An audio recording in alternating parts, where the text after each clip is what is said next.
muito obrigada por estar aqui no podcast do Centro Oncológico, que é a única clínica do Alto Tietê com tratamento completo contra o câncer e que tem uma atuação de quase 50 anos, com atendimento completo e humanizado desde a primeira consulta. E nesse primeiro episódio vou conversar aqui com o Dr. Rafael Zapata, médico oncologista. Doutor, muito obrigada pela presença. É um prazer enorme e poder estar também estreando esse podcast do Centro Oncológico Mogi das Cruzes. Espero que seja uma conversa bem produtiva aí, com bastante informação. Com certeza, doutor. Vamos começar então falando do começo mesmo, né? Todo tumor é considerado câncer e o que é o câncer? Ótima pergunta, Jana. As pessoas têm muitas dúvidas em relação o que é tumor de forma geral, né? Existem vários tipos de tumores, os benignos, os malignos. A diferença, de forma geral, para um tumor maligno, que é sinônimo de câncer, ou seja, quando a gente fala de tumor maligno, é câncer. Tumor benigno não é câncer. É que o maligno, ele se desenvolve em algum órgão e ele tem a chance de cair na corrente sanguínea ou no vasos linfáticos e espalhar para outros órgãos.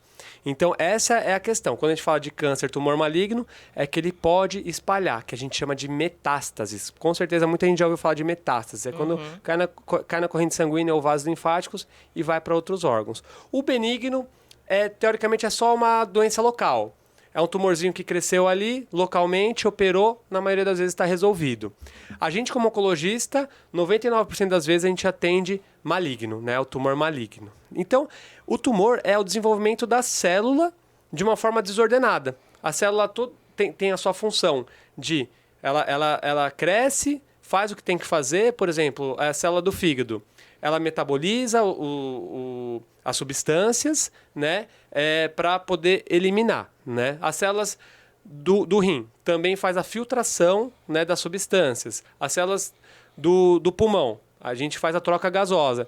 Mas por algum motivo essas células elas se desenvolvem de uma maneira errada, né? E aí começa a se multiplicar e criar um tumorzinho. Se for maligno, aí a chance de ir para outros órgãos. Se for benigno, não. Existe alguma explicação da pessoa vendo, né, alguns tumores que é visível, de algumas características que podem dizer que é maligno? A olho nu, você diz?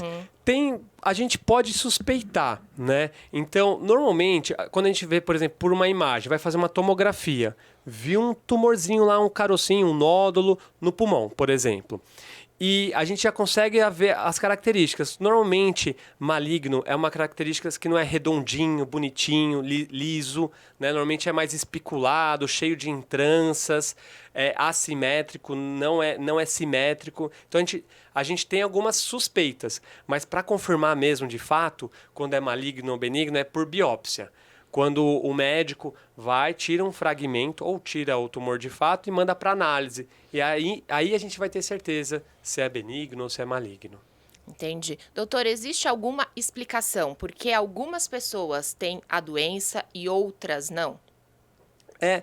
Na verdade, eu falo para todos os pacientes, para um fator de risco para desenvolver câncer, infelizmente, basta a gente estar vivo, né? Basta a gente estar vivo. A gente nunca sabe quem é a pessoa que vai desenvolver ou não, mas existem os fatores de riscos, né? A gente tem aqui na tela, né, alguns fatores bacana. Destacados. Ótimo. Tem os fatores de risco que aumentam a chance de desenvolver câncer. Não necessariamente que a pessoa vai ter algum desses fatores ou todos os fatores, né? Então, por exemplo, aqui vocês podem ver o primeiro fator de risco é a alimentação, por exemplo. A alimentação... A gente comenta, a gente fala, as pessoas morrem pela boca, né? A alimentação, cigarro, bebida, equivalem a 60%, 70% dos casos de câncer, né? Então, uma alimentação com muita fritura, muito alimentos embutidos, ultraprocessados, né? Aumenta muito a chance. Por exemplo, embutidos, bacon, salame, peito de peru, linguiça, salsicha, mortadela, aumenta muito a chance de ter câncer de intestino, por exemplo, né? Então, uma alimentação errônea aumenta muito a chance de desenvolver câncer, né? Outro é a bebida alcoólica, né? A bebida alcoólica em excesso, né? Diariamente. Claro que se for uma coisa moderada, eventualmente não é isso que vai aumentar, mas se for algo no dia a dia, se já for um vício, aí já aumenta bastante a chance. Obesidade aumenta muito a chance de desenvolver câncer, porque a obesidade faz com que o nosso organismo fique mais inflamado.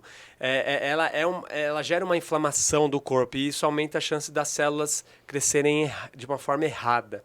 O que mais? A vida sedentária, né? Tá ligada aí à obesidade também, um segue o outro. O tabagismo. O tabagismo, todo mundo sabe que tem relação com o câncer de pulmão, por exemplo, mas a gente tem muito paciente com câncer de cabeça e pescoço, de laringe, de garganta, câncer de rim, de bexiga, outros tipos de tumores que aumentam a chance de tabagismo. Exposição solar, que tem muito a ver com a parte também de câncer de pele também, né? Principalmente o que a gente mais... O câncer de pele mais perigoso é o melanoma, né? Que a gente tem que ficar de olho. Na estação que a gente está agora, a atenção maior ainda. Atenção maior, com certeza. Usar protetor solar, no mínimo fator 30, de preferência diariamente, e proteger as áreas expostas, né? Principalmente quem trabalha exposto ao sol, quem tem muita exposição, isso aumenta a chance. Radiação também tem a ver com o sol também, porque tem muita radiação, né? Ou dependendo de onde a pessoa trabalha, tudo aumenta um pouquinho a chance também. A parte genética, Jana, que está aqui, ela, apesar do que a maioria das pessoas pensam, só 20% dos casos, em média, que são hereditários, né? Por mais que todo mundo tenha alguém na família que tem fulano de tal que tem tumor, vô, mãe, etc., não necessariamente hereditário. Se for comprovar mesmo, fazer análise genética, uns 20% vai ter essa chance. E o envelhecimento, né? A gente sabe que a população está envelhecendo, a chance é maior. E outros fatores, como os vírus, por exemplo, HPV, para colo de útero, para câncer de garganta, Helicobacter pylori, que é para câncer de estômago, aumenta um pouco a chance. Então, são uma série de fatores. Não necessariamente que a pessoa vai ter mas tudo isso juntando aumenta a chance.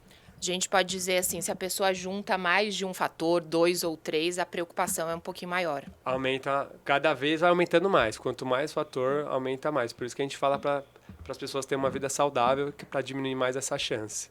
A questão da alimentação, doutora, a gente sabe que a gente sempre, né, bate nessa tecla, alimentação saudável, mas de vez em quando pode comer algumas coisas, né, sair um pouco, porque alimentação saudável todo dia é difícil. Aquela coisa regrada, é difícil, a gente sabe que a pessoa pode gostar, né, de um doce, né, beber um vinho de vez em quando, então... mas tem uma alimentação balanceada, né? Não precisa ser nada em exagero. Eu falo para meus pacientes, não quer dizer que não pode, mas de uma forma moderada, tudo acaba se ajustando, né? Não precisa ser regrado, mas não precisa exagerar tanto em fritura, né?